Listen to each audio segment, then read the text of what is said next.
Hello दोस्तों, स्वागत है आप सभी का आपका अपने चैनल बेसिक नॉलेज में। तो कैसे हैं आप लोग? आशा करता हूं सबसे मस्त है, स्वस्थ में, पढ़ाई बहुत जबरदस्त सर करें। जी हाँ दोस्तों आज का वीडियो क्लास 9 के लिए बहुत ही ज्यादा महत्वपूर्ण वीडियो हम कह सकते हैं, रामबाण होने वाला है, क्योंकि इसमें बहुत ही महत्वपूर्ण क्वेश्चंस आप सभी के लिए लेकर आए हैं। कल जो आप लोगों के लिए टेस्ट है उसके लिए, ठीक है। आप लोग को पता है इस बार आप लोग को चतुर्भुज क्वेश्चन पूछ जा रहे हैं, और इस वीडियो को देखिएगा ना आप लोग, मतलब मैक्सिमम 99% क्वेश्चंस आप लोग से बन जाएंगे। क्योंकि चलिए हर एक बेसिक चीज आप लोग बताने वाले इस चैप्टर से संबंधित, मतलब एक भी सवाल छूटेगा नहीं भैया।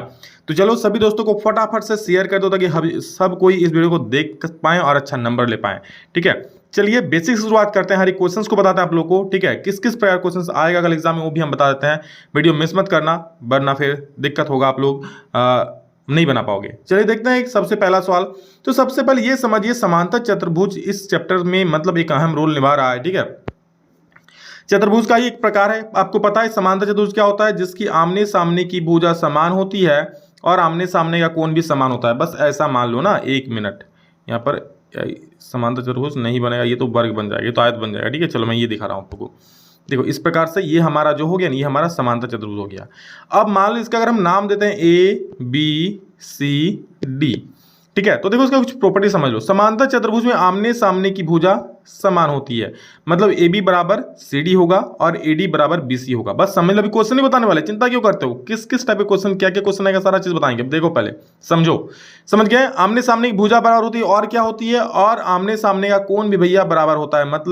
मतलब क्या सर? मतलब मान लो अगर ये ए बी सी डी मानते हैं, ये कोण मान लो जो भी है तो इस कोण के बराबर हो जाएगा, ये कोण इस कोण के बराबर हो जाएगा। मान लो अगर ये कोण 60 डिग्री है तो ये भी किसके हो जाएगा? 60 डिग्री के बराबर हो जाएगा, ठीक है। मान लो अगर ये कोण 120 डिग्री है, ठीक है, तो ये भी कितना हो जाएगा? 120 डिग्री के बराबर हो जाएगा। समझ रहे हैं? मतलब बस कोना कोनी कोण बराबर, आमने सामने कोण बराबर होता है।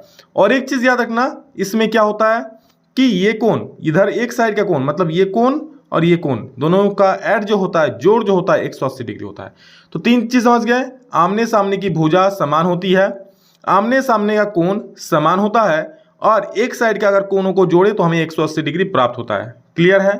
अब हम लोग चलिए आगे बढ़ते हैं। समांतर चतुर्भुज के क्षेत्रफल का फॉर्मूला सिंपल सा फॉर्मूला ही होता है दोस्तों, कुछ हार्ड नहीं, आधार गुने ऊंचाई होता है। क्या होता है? आधार गुने ऊंचाई। बोले सर ऊंचाई आधार कहां से मिलता है? देखो ये समांतर चतुर्भुज है हम लोग का, तो ये तो हम लोग का आधार हो गया, ठीक है, और इस पर कोई अगर लंब खींच दिया ना तो ये हम लोग का ऊंचाई हो गया। तो बस आधार गुने ऊंचाई इसका क्षेत्रफल होता है, याद रखना। तो चलिए अब सवालों की तरफ देखते हैं जो आप लोग एग्जाम में कल करेगा कमाल।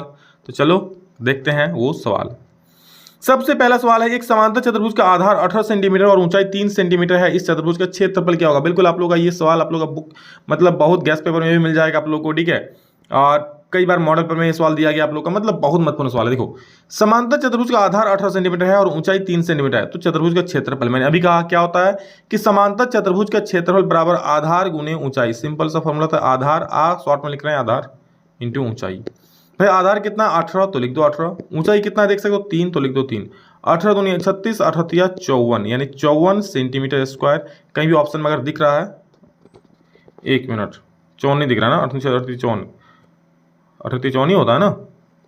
हाँ चलो, तो 54 हो जाए, ठीक है। ऑप्शन में जो भी आप लोग रहे, चलो कोई दिक्कत नहीं, 54 सेंटीमीटर स्क्वायर लिख दो। समझ गया आंसर क्या है? 54 सेंटीमीटर स्क्वायर। मिस ऑप्शन दिखा तो गलती हो सकता है, लेकिन आप लोग का आंसर गलत नहीं है, 54 सेंटीमीटर स्क्वायर, तो 54 सेंटीमीटर स्क्वायर, ठीक है। चलो अगला प्रश्न देखते हैं। एक समांतर चतुर्भुज का आधार दिया है 10 सेंटीमीटर, क्षेत्रफल 50 सेंटीमीटर स्क्वायर दिया है, तो इस समांतर चतुर्भुज की ऊंचाई क्या होगी? चलो देखो बहुत शानदार सा सवाल है, बस उसी को घुमा फिरा के लिखा है। क्षेत्रफल दे दिया है, तो क्षेत्रफल कितना दिया समांतर चतुर्भुज का भैया? ये दिया आप लोगों को 50 सेंटीमीटर स्क्वायर। हमें पता है कि समांतर चतुर्भुज का क्षेत्रफल क्या होता है? क्षेत्र होता है आधार गुने ऊंचाई। क्या होता है? आधार गुने ऊंचाई। तो लिख दिया मैंने, आधार गुने ऊंचाई बराबर कितना है? 50। अच्छा आधार का आपको दिया है 10 दिया है ना, तो हम यहाँ 10 लिख सकते हैं, बस समझ गए। और ऊंचाई दिया है क्या? नहीं, ऊंचाई निकालना है तो ऊंचाई जो है h लिख देते हैं, क्या ही बात है। अब बराबर में 50। आपको पता ये 10 जो है इधर गुना में है, उधर जाके ये 10 क्या हो जाएगा? भागा हो जाएगा। यानी मैं लिख सकता हूं कि h बराबर 50/10 हो गया जी, कमाल। 0 0 कटिंग, 5 आंसर आएंगे, ऑप्शन नंबर ए सही। समझ गए? बस इसी प्रकार के सवाल आप लोग देखने को मिलेंगे। चलिए और भी टाइप से वो भी बताते हैं। चलो और एक देखो, एक समांतर चतुर्भुज की ऊंचाई दिया 20 सेंटीमीटर, क्षेत्रफल दिया 25। देखो पिछले क्या था? आधार दिया था, ऊंचाई दिया था, अब ऊंचाई ये दिया है, तो इस चतुर्भुज का आधार क्या होगा? तो सिंपल सा क्षेत्रफल का दिया हुआ है कितना, हम लोग का क्षेत्रफल दे दिया है कितना? 250, और आधार गुने ऊंचाई हमको पता होता है, हमको आधार निकालने बोला है तो लिख देते हैं आधार गुने ऊंचाई कितना दिया है जी? 20 दिया हुआ है, बराबर में 25। सॉरी 250, इसको 1010 कर देगा, 25 को 2 से भाग देना तो 12.5 यानी 12.5 सेंटीमीटर इसका आंसर हो जाएगा। ठीक है, चलिए और देख लेते हैं। समांतर चतुर्भुज का आधार दिया 8 सेंटीमीटर, ऊंचाई दिया इतना, तो चतुर्भुज का क्षेत्रफल क्या होगा? सिंपल, आधार गुना ऊंचाई होता है तो 8 गुने 6, 8 चौक 48 सेंटीमीटर स्क्वायर का आंसर हो जाएगा। ठीक है, और देख लो इस प्रकार के भी सवाल आ सकता है आप लोग का कि कोण दिया है 3 कोण, चौथा कोण निकालने बोल दे। 3 कोण दिया है तो आपको पता है किसी भी चतुर्भुज के चारों कोणों का योग होता है 360, यानी मैं लिख सकता हूं क्या कि 100 degree plus 98 degree plus 92 degree बराबर 360, सॉरी बराबर नहीं, यहाँ पर प्लस जो चौथा कोण मुझे नहीं पता उसको मैं x मान लेता हूँ और बराबर कितना 360 मान सकता हूँ। तो इसको हम आगे कर सकते हैं, तीनों को जोड़ देंगे तो क्या हो जाए 100 प्लस 98 प्लस 92 मतलब हो जाएगा 290, अब प्लस क्या था x था, अब बराबर 360। सिंपल सा x बराबर हो जाएगा 360 माइनस 290, माइनस कर देना तो आ जाएगा 70 डिग्री, 70 ही आएगा ना जी, हाँ 70 डिग्री। चलो ऑप्शन नंबर बी सही हो गया जी, सही हो गया जी, क्लियर। चलो आगे बढ़ो। अगला प्रश्न है, किसी समांतर चतुर्भुज में एक विकर्ण खींचा जाता है तो कितने समान क्षेत्रफल वाले त्रिभुज प्राप्त होता है? समांतर चतुर्भुज मतलब इस प्रकार से एक विकर्ण ऐसे खींच देते, बोला कितने समान क्षेत्रफल वाले त्रिभुज हमें प्राप्त होते हैं, तो देख सकते हो ये एक गो और ये दो गो, यही तो समान क्षेत्र वाला दो गो है, तो बस 2 त्रिभुज प्राप्त होते हैं, याद रखना।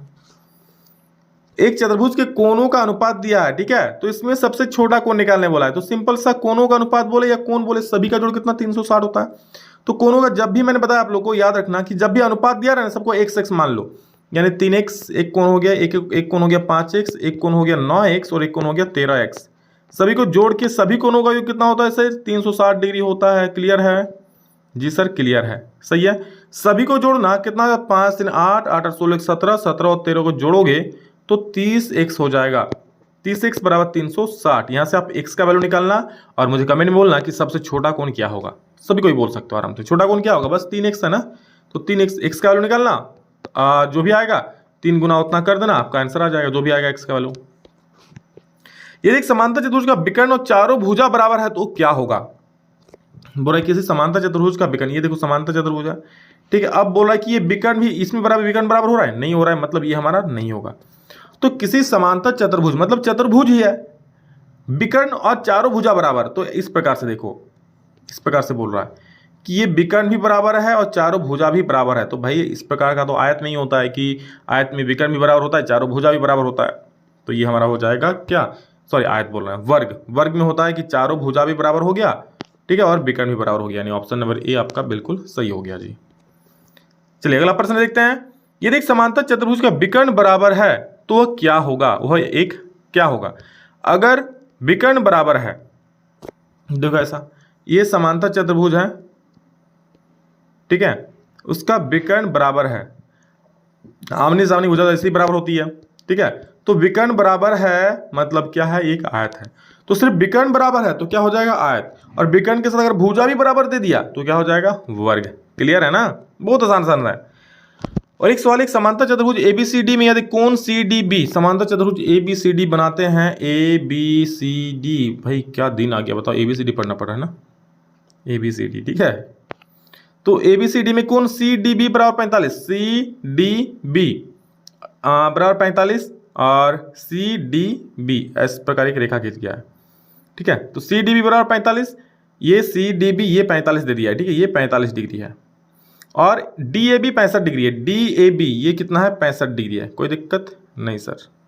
और क्या दिया है आपको? CBD का मान निकालना, आपको CBD मतलब ये कोण आपको निकालना है।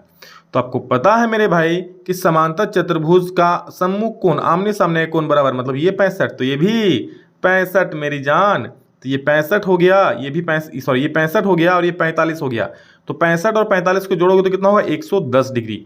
तो ये दोनों मिलाकर अगर 110 डिग्री होता, बताओ तीसरा कोण क्या होगा? त्रिभुज के तीनों कोणों का योग होता है 180 डिग्री, अगर ये और ये मिलाकर 110 डिग्री, क्योंकि इधर 65 है, ये 65, तो ये भी 65, 65 और 45 कितना? 110, तो ये कितना होगा? 70 डिग्री, तभी तो होगा 180 डिग्री, तो बस मार देना 70, कर देना गदर। यदि समांतर चतुर्भुज का क्षेत्रफल 36 सेंटीमीटर स्क्वायर है तो इसकी ऊंचाई 4 सेंटीमीटर और इसकी ऊंचाई 4 सेंटीमीटर है, तो इसका आधार क्या होगा? सिंपल सा, क्षेत्रफल बराबर दिया है 36 सेंटीमीटर, तो लिखना समांतर चतुर्भुज का क्षेत्रफल,